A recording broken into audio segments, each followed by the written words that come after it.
Hi students, today in our class we are going to refer the key answers of social science final exam 2021.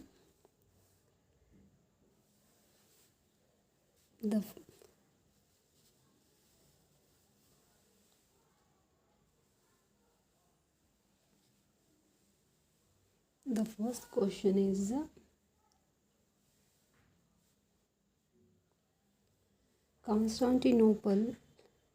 ಕಾನ್ಸ್ಟಾಂಟಿನೋಪಲ್ನು European ವ್ಯಾಪಾರದ ದ್ವಾರವೆಂದು ಪರಿಗಣಿಸಲಾಗಿತ್ತು ಏಕೆಂದರೆ ಅದು the options are like this: ಅಂತಾರಾಷ್ಟ್ರೀಯ ವ್ಯಾಪಾರ ಮಾರ್ಗಗಳ ಕೇಂದ್ರ. ದ ಆಪ್ಷನ್ ಬಿ, ಅದೊಂದೇ ಜಲಮಾರ್ಗವಾಗಿತ್ತು.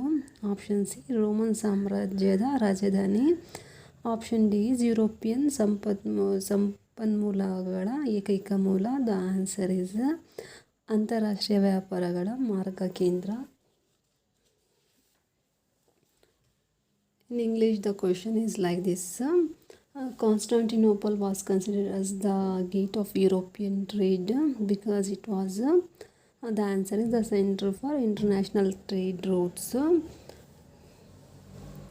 The second question is ಮೊದಲನೆಯ ಆಂಗ್ಲ ಮರಾಠ ಯುದ್ಧವನ್ನು ಕೊನೆಗೊಳಿಸಿದ ಒಪ್ಪಂದ. Means the treaty.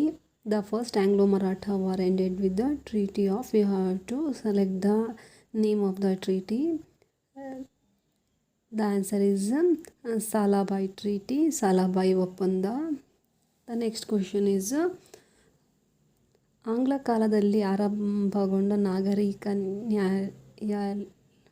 ನ್ಯಾಯಾಲಯಗಳೇ. Means the court, the civil court specially. ಅದು ಯಾವುದು ಎಂದರೆ Diwani Adalat. The civil court established during the British period where known as.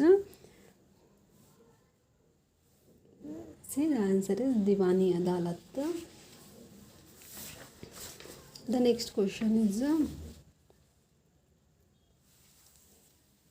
ಎರಡನೆಯ ಆಂಗ್ಲೋ ಮೈಸೂರು ಯುದ್ಧದ ಸಮುದ್ರದಲ್ಲಿ ಬ್ರಿಟಿಷರ ವಿಶ್ವಾಸ ಹೆಚ್ಚಿಸಿದ ಅಂಶ ಯಾವುದು ಎಂದು ಇಲ್ಲಿ ನೀವು ಆನ್ಸರ್ ಟಿಕ್ ಮಾಡಬೇಕು. The answer is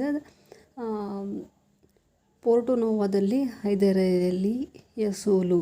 Means the Hyder Ali is defeated Porto-Novo. In English, the question is like this: the British gained confidence during Second Anglo-Mysore War.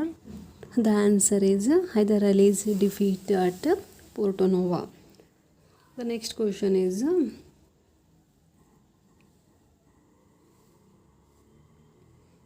ಆಧುನಿಕ ಭಾರತದ ಸಮಸ್ಯೆಗಳಿಗೆ ಪರಿಹಾರಗಳು ವೇದಗಳಲ್ಲಿ ಇರುವುದನ್ನು ಅರಿತುಕೊಂಡ ದಯಾನಂದ ಸರಸ್ವತಿಯವರು ಯಾವುದು ಎಂದರೆ. Means the English the question is like this: Dayananda Saraswati realised that the remedies to the maladies of India are present in the Veda, so declared back to Veda. Means ವೇದಗಳಿಗೆ ಮರಳಿ ಎಂದು ಘೋಷಿಸಿದರು. See the English version of the question. The next question is ಇವುಗಳಲ್ಲಿ ಭಾರತೀಯ ಪ್ರಥಮ ಸ್ವಾತಂತ್ರ್ಯ ಸಂಗ್ರಾಮದ ವಿಫಲತೆಗೆ ಒಂದು ಕಾರಣ. Means one of the cause for the failure of first war of Indian independence among the following you have to select. ಯಾವುದು ಒಂದು ಇದು ಕಾರಣ ಇದಕ್ಕೆ? ಭಾರತೀಯ ಪ್ರಥಮ ಸ್ವಾತಂತ್ರ್ಯ ಸಂಗ್ರಾಮ ವಿಫಲಗೊಳ್ಳಲು ಯಾವುದು ಕಾರಣ ಇಲ್ಲಿ ನೀವು ಫೈಂಡ್ ಮಾಡಬೇಕು. ದ ಆನ್ಸರ್ ಈಸ್ ಒಬ್ಬ ಪ್ರಬಲ ನಾಯಕರನ್ನು ಹೊಂದಿರಲಿಲ್ಲ. Means he had no eminent leader. The next question is ಭಾರತೀಯ ರಾಷ್ಟ್ರೀಯ ಕಾಂಗ್ರೆಸ್ಸಿನ ಪ್ರಥಮ ಅಧ್ಯಕ್ಷರು. Means the first president of the Indian National Congress was. The answer is W.C. Banerjee. The next question is ಈ ಕೆಳಗಿನವರಲ್ಲಿ ಮುಂದಗಾಮಿಗಳ ಗುಂಪಿಗೆ ಸೇರಿದವರು. Means the one who The one who belongs to moderate among the following is the answer is Gopal Krishna Gokhale. The next question is ಗಾಂಧೀಜಿಯವರ ಚಂಪಾರಣ್ಯ ಚಳುವಳಿಯನ್ನು ಪ್ರಾರಂಭಿಸಿದ್ದು.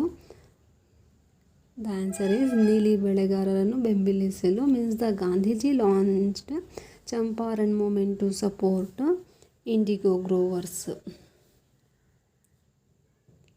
The next question is ರಾಬೀಂದ್ರನಾಥ್ Tagore ತಮ್ಮ knighthood ಬಿರುದನ್ನು British ಸರ್ಕಾರಕ್ಕೆ ಹಿಂತಿರುಗಿಸಲು ಕಾರಣವೇನು? Means the Rabindranath Tagore returned his title knighthood back to British government because ಬ್ರಿಟಿಷರ ವಿರುದ್ಧ ಅಸಹಕಾರ ತೋರಲು.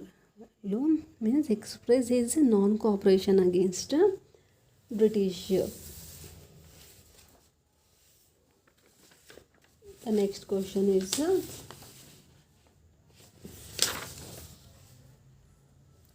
ಭಾರತದ ಉಕ್ಕಿನ ಮನುಷ್ಯ. Means the Iron Man of India is Sardar Vallabhbhai Patel. The next question is ಭಾರತದ ಸಂವಿಧಾನ ಜಾರಿಗೆ ಬಂದದ್ದು. Means the Constitution of India was adopted on, you have to remember the date and year, January 26th, 1950. Lokayukta ಸ್ಥಾಪನೆಯ ಉದ್ದೇಶ. Means the objective of establishing Lokayukta institution is to ಭ್ರಷ್ಟಾಚಾರ ತಡೆಯಲು. Means corruption. The next question is Panchsheel ತತ್ವಗಳಿಗೆ ಸಹಿ ಹಾಕಿದ್ದು ಯಾವ country ಅಂದರೆ. Means the Panchsheel principle where sign between the countries. You have to find the country name. Bharat ಮತ್ತು China, India and China. The next question is ಭಾರತವು ರಷ್ಯಾದ ನೆರವಿನೊಂದಿಗೆ ಸ್ಥಾಪಿಸಿದ ಕಬ್ಬಿಣ ಮತ್ತು ಉಕ್ಕಿನ ಕೈಗಾರಿಕೆಗಳು. Means the iron and steel industry established by India with the help of Russia are Bokaro and Bhilai iron and steel industries. ಉಕ್ಕಿನ ಕೈಗಾರಿಕೆಗಳು. The next question is ಭಾರತದ ವಿದೇಶಾಂಗ ನೀತಿಯನ್ನು ಹೀಗೂ ಕರೆಯಲಾಗಿದೆ. ಅಂಬೇಡ್ಕರ್ ಅವರ ವಿದೇಶಾಂಗ ನೀತಿ, ನೆಹರು ವಿದೇಶಾಂಗ ನೀತಿ. ಇದಕ್ಕೆ ಸರಿ ಉತ್ತರ ನೆಹರೂರವರ ವಿದೇಶಾಂಗ ನೀತಿ. In English the question is like this.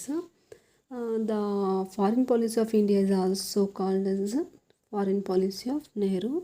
So these are some of the questions of final exam of 10th standard social science. Thanks for listening.